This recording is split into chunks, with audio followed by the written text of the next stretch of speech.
This is Ashley Riggs with your Charger Nation News. SHS ambassadors are selling long-sleeve t-shirts and crew neck sweatshirts. Shirts are available in watermelon and flow blue. Crew neck sweatshirts are $25 and long-sleeve t-shirts are $18.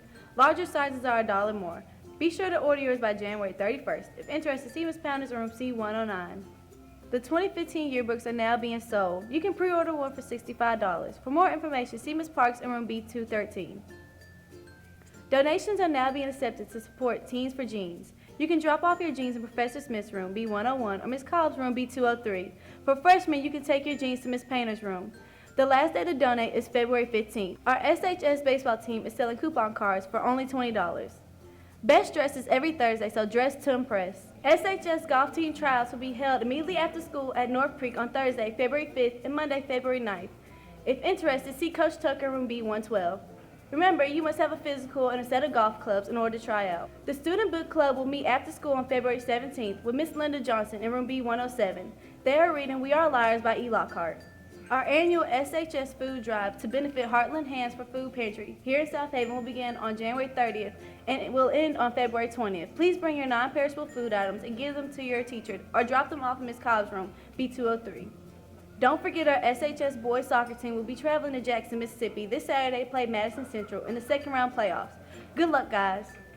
In other sports news, our SHS girls and boys basketball teams will be playing at home tonight against Horn Lake. Come out and support our teams. This has been Ashley Riggs with your Charger Nation News. Hey Chargers, we've got a question for you. What's your favorite childhood movie? The Lion King, because it's very, very interesting about tigers and lions. The Little Mermaid. Wizard of Oz?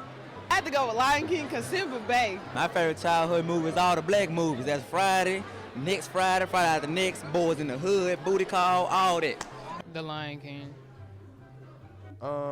I had to say, I like Tarzan. I'm not gonna lie, I like Tarzan. I like Tarzan. Beauty and the Beast. The Goonies. I know like every quote from that show, and my uncle has been on like a talk show for watching it in the theaters like 12 times in a row. So yeah, it runs in a family. We all love the Goonies. Man, I like Matilda. That would be the Disney Hercules. It gotta be Baby Boy. Jody! Little Rascals. My favorite childhood movie is Nemo. The SpongeBob SquarePants movie. Friday. Finding Nemo. Finding Nemo. I love that movie. Rugrats. I don't even know. They're going. Toy Story 3. It's Winnie the Pooh, duh. It still is. Oh, hi. Didn't see you there. I'm Jacob Tony from CNTV, and I'm a strange person. You probably figured that out by now because I put a book inside our equipment closet. Being such a strange person, I'm always finding weird and strange information that no one's ever heard of. So with that, I'm bringing you a new CNTV segment, Tony's 4 Fascinating Friday Facts to fry your, mind. This is a segment dedicated to finding the weirdest and strangest information that is sure to make you feel uneasy for the rest of your day. It brings me happiness. The segment is usually dedicated to a certain theme, this week's theme being about the all-popular World War II. So without further ado, let's begin.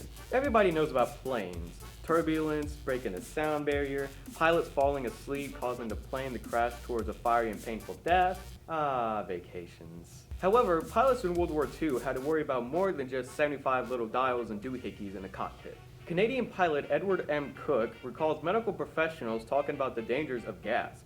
The story goes that gas buildup during descent would cause severe abdominal pain, thus pilots were advised to expel as much gas as possible.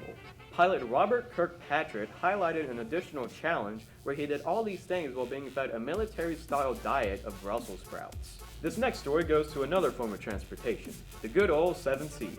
This is a Bismarck. Stretching over 825 feet and weighing over 50,000 metric tons, this beast is the largest battleship to be made during its time. It even managed to sink the Royal Navy's best ship with just one shot. The only weakness this boat had was its rudder, a small little flap at the bottom of the boat used for steering. Lieutenant Commander John Maffett sent his fleet of ships to assault the ship at midnight. If that isn't even bad enough, he even managed to hit the jackpot shot, a torpedo right in the rudder, disabling the ship entirely. Man, talk about some great aim. I mean, I have no trouble trying to keep my pencil straight. This next story is about Batman. Well, more like Batman on a budget. During the events of World War II, the California State Guard and a military major had an idea to make a Batman paratrooper. The concept was essentially slapping on wings to the uniforms, similar to the wingsuits that American entertainers used during that time. This allows a soldier to have full control of his freefall, such as speed and direction and things of the sort. The idea was forwarded to jumper Mickey Morgan to start the own Batman paratrooper unit, but the idea didn't stick around for long. That's enough about Batman. Now let's get on to our final story about Iron Man. Well, more like a Japanese guy who lived through 2 nukes. Tsutomu Yamaguchi is a Nagasaki resident who is doing business work in Hiroshima before the world's first atomic bomb struck, wiping out 90% of the city and killing over 80,000 people. However, Yamaguchi survived with only small injuries. Dedicated to his job, Yamaguchi returned to his work despite his injuries. Where did he return? Nagasaki, where the second bomb struck just days after the first bomb. However, this only took out 40,000 people, but not Yamaguchi. He survived unscathed from the explosion, lived his later years without a single grudge for the United States, and lived until he died at the age of 93 from stomach cancer. I think I'm at a loss of words from that. That's all I have today for Tony's 4 fascinating Friday facts to fry your, mind. I'll see you next week. Oh, and if you see anyone outside wearing wings and a parachute, that's definitely not me trying to put the Dark Knight soldiers back in regulation. See you next time.